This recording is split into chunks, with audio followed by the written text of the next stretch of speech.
الأدلة النقلية dalilaji sottinaɗi amruhu ta'ala bihi umruki allah ɓangiɗo be majum fi qawliyar konngol maako waltakum minkum ummatun yad'una ila alkhayri wa ya'muruna bilma'ruf wa yanhauna 'anil munkar wa ulaika humul muflihun.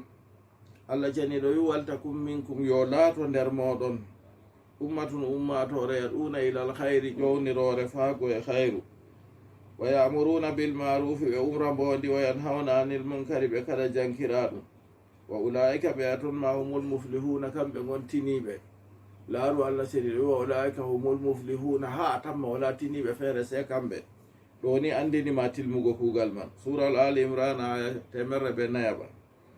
saniyan ikhbaruhu ta'ala hibruki allah ɓangiɗo an ahli nusrati heedi yimɓe ballal maako o wilayati heetinki maako bi annahum hamɓe ɓe ya'muruna bil ma'rufi ɓe ɗo umra mbondi wa yanhauna anil munkari ɓe ɗo kada jankira ɗum fi qawliyal konngol maako alladhina in makkannahum fil ardi aqamu salata wa atawu zakata wa amaru bil ma'rufi wa nahaw anil munkar. allah seni ɗo wi alladhina ɓen in makkannahum fil ardi to min keminaniɓe her lesdi heminanago ha lesdi ɗo ɗaabi ɗuɗɗi darajaji feere feere a laati a dottijo nananteɗo malla bo a baba saare malla bo a laati a dottijo nananteɗo ha fattude ko malla a laati a jawro ko malla a laati a laamiɗo ko malla a laati a modibbo ko malla a laati a limanjo nder ɗo ka fu ni woodi darajaji ɗi daraja ngota ka a heɓi an bo allah seniɗo wi ɓen to ni min heminaniɓe her lesdi aqamu sala ɓe ɓoosa julde wa atawu zakata ɓe dokka zakka wa amaru bil marufi ɓe umra mbondi wa nahaw anil munkari ɓe kada jankira ɗum to woodi daraja ngota ka keɓɗa nder darajaji ɗi mi limti ɗo malla ma ɗi ɓura non fuu aɗo ɓoosa julde man na aɗo umra yimɓe ɓoosugo julde na aɗo hokka zakka na aɗo umra yimɓe man hokkugo zakka na aɗo umra mbondi na aɗo haɗa jankira ɗum na suratul hajji aya 14 wa fi qawli noon her konngol maako walmu'minuna walmu'minatu ba'duhum awliya'u ba'd ya'muruna bil ma'rufi wa yanhauna 'anil munkari wa yuqimuna as-salata wa yu'tuna az-zakata wa yuti'una allaha wa rasulahu walmu'minuna walmu'minatu allah seni ɗo wi nuɗɗinɓe worɓe e nuɗɗinɓe rewɓe baadum yoga maɓɓe awliya'u baadin ɗum keetinaɓe yoga ya'muruna bil ma'rufi ɓe ɗon umra mbondi wa yanhauna anil munkari ɓe ɗon kada jankira ɗum wa yuqimuna salata ɓe ɗon ɓoosa julde wa yutuna zakata ɓe ɗon dokka zakka wa yuti'una allaha wa rasulah ɓe ɗon ɗowtina allah e nulaɗo muɗum yo ndara an bo derɗirawo julɗo bana ni mbayɗana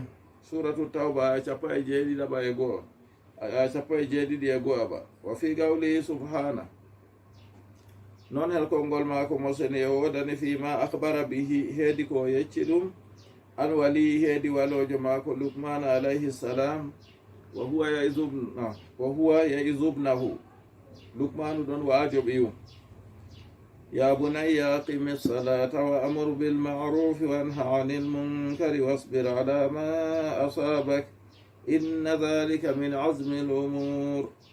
o wi ya bunayya ya ɓingel am aqimi sala ɓoosu julde wa amur bil ma'rufi umru mbondi wanha anil munkari had jankira ɗum wasbir ala ma asabaka muydo ko wapima inna dhalika andu bolwa ɗum ɗo min ajmil umuri goyta e norte ɗum fiiji to derɗirawo julɗo a umri ɓingel ma julde na a umri mo umrugo mbondi na an ka aɗa umra mbondi man tawan na a umri mo haɗugo hallende na sakkoyo a umra mo o muya dow ko wapimo allah ceni ɗon wi ɗum dey suratu lukman aya 17 wa fi qawlihi ta'ala non her konngol maako ɓangiɗo fi mana ahu an bani israil heedi ko o sari ɗum ha ɓiɓɓe israil yahuda en jiif ɗo ina alladhina kafaru min bani israila ala lisani dauda wa isa bni maryam dhalika bima asaw wa kanu ya'tadun kanu la yatanahawna an منكر فعلوه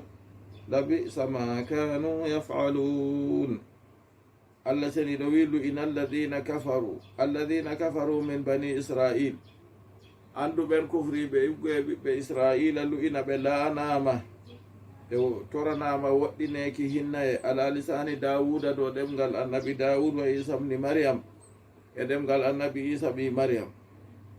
ko waɗi dhalika bolwa ɗum ɗo bima asaw ɓe ko ɓe geddi allah wa kanu yataduna ɓe laati ɓe ɗon ɓeeta geddal maɓɓe ha saali kerol.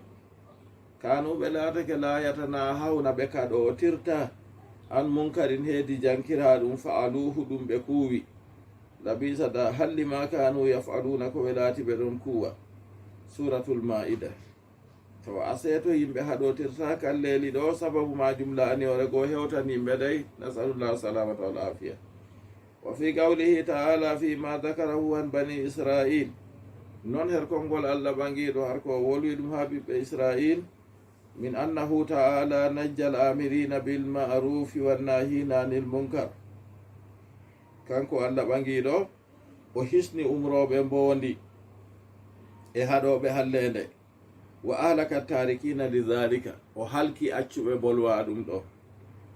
allah seniɗo wi anzayna alladhina yanhauna ani su'i wa akhasna alladhina zalamu bi'adhabin ba'isin bima kanu yafsukun. anjayna min kisni alladhina yanhauna ani su'i ɓen kaɗoɓe hallende wa akhasna min nangi alladhina zalamu ɓen toñuɓe bi'adhabin ba'isin ɓe yangada nawka bima kanu yafsukuna ɓe ko ɓe laati ɓeɗo wurta ɗo tanaki allah. to allah renen ase umruki mbondi ɓe haɗa hallede ɗum wajibi. suratul arafi aya 156. salisan amru rasuli sallallahu alayhi wa sallam umruki nulaɗo bihi ɓe majum fi qawli har konngol maako man ra'a minkum munkaran falyughayyirhu biyadi fa in lam yastati fa bilisani fa in lam yastati fa biqalbi wa dhalika ad'afu l-iman. nulaɗo allah sallallahu alayhi wa sallam o wi ko mo yi nder moɗon jankira ɗum hunde nde sariya islama yankiri o waylir ɗum biyadihi ɓe bawɗe maako.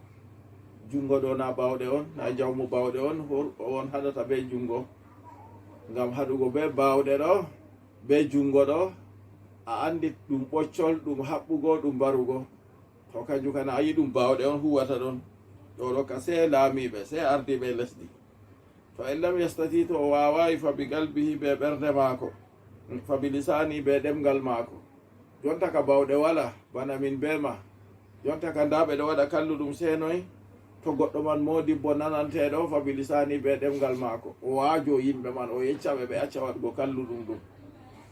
fa in lam yastati to o wawayi e noy to noon fuu en jottayi en tulli wala mo wolwante en nana malla ma goɗɗo mawɗo sam on ɗo waɗa hunde man fa bi qalbihi nden bo ɓe ɓernde maako waña nder ɓernde kan to wonno bawɗe ka haɗanno. wa dhalika ad'afu l-iman bolwa ɗum ɗo kañum ɓuri tampugo nder imanaku. to ngam mo haɗi ɓe bawɗe ɗo arande ka o arti o wañi ɓe ɓernde maako o wolwan bo o waajo goɗɗo man to sali nden o darna kiita dow muɗum na yi darajaji tati fuu o heɓi. to goɗɗo mo wañi kañum bo mo wawata non man waaji bo a yi arti wañi be ɓernde mum nden waaji on ma. to goɗɗo mo fotayi waajugo jangayi malla ma nanantake kayum bo waña be ɓernde mum tan kayum a yi daraja muɗum ɓuri lesgo kadi to hollima fuu ni nder laabi darajaji imanako. wa fi gawli nun her konngol maako latamurunna bilmarufi wa latanhawunna anil munkar. annabijo wi wallahi on umran bondi wallahi on kaɗan jankira ɗum. aw la yusikanna allahu an yab'asa alaykum iqaban minhu to on gaɗata noon bo malla ɓadoto allah seniɗo lenda yangada dow moɗon allah lenda yangada dow moɗon daga to maako summa tad'unahu fala yastajibu lakum hoti on do'oromo o jabanta on. na holli en nden ka umrugo mbondi haɗa hallende ka ɗum wajibi. rabi'an ikhbaruhu sallallahu alayhi wa sallam fi qawli yeccuki maako kanko mo salatu allah e jam muɗum tabitani ha konngol maako ma min qaumin amilu bilmaasi wa fihim man yaqdiru an yunkira alayhim falam yafalu.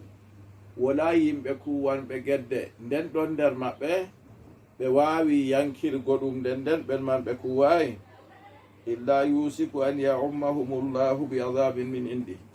koyna ɓadoto allah huɓnaɓe ɓe yangada daga to muɗum. ɓeɗo bawɓe umrugo haɗugo hallende go haɗay ɓe kuwanɓe hallende go ɓe gada wari huɓaɓe ɓe fufu maɓɓe. allah renen en ɗo yiya iri misalu majum. iri ñawgu allah seniɗo wari yofti ha duniyaru fuuɗo na ɗo semo allah reni. wa fi qawli li abi salabat alhusani, non konngol maako o wino baba salaba alhusani jursum ibnu nasir, tammotomi inde maako to mi yejjitay kam. lamma salahu an tafsiri qawlihi taala, nde abu salabat alhusani ƴamimo ha tafsiru konngol allah wangiɗo la yadurrukum man dalla ida tadaytum, la yadurrukum torrata on man dalla on majjuɗo e jata daytum to ni on kanditake. fa qala nulaɗo allah wiyata mo asuratul maida aya temerre ɓe joyaba. fa qala nulaɗo allah sewi ya salaba, hey an salaba, mur bil marufi umru mbondi, wanha anil munkari hajjankiraɗum.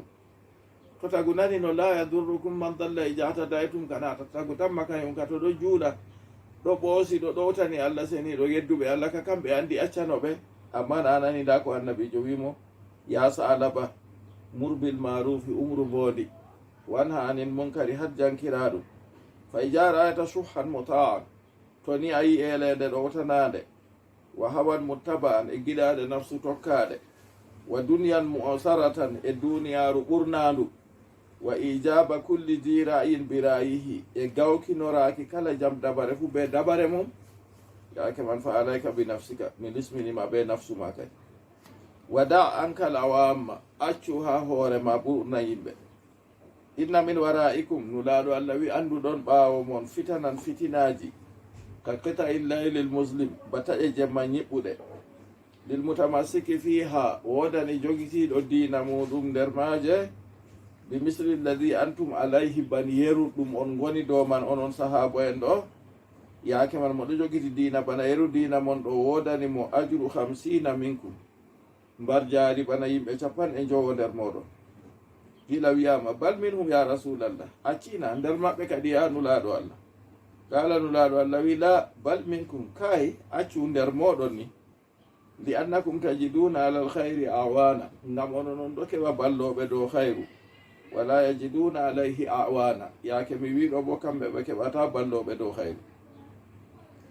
wa qawlihi sallallahu alayhi wa sallam, non konngol maako mo salatu allah e jam muɗum tabitani, o wima min nabiyin basahu llahu fi ummatin gabli, wala annabojo fu mo allah leni ɗum ha nder ummatore yeeso am, illa kana lahu min ummatihi hawariyun, koyna latanake mo iggo e ummatore maako lablabtirteɓe, wa ashabun yahujuna bi sunnati, e sobiraɓe ho an ɓe sunna maako, wa yaktaduna bi amrihi, ɓe jakta umrore maako.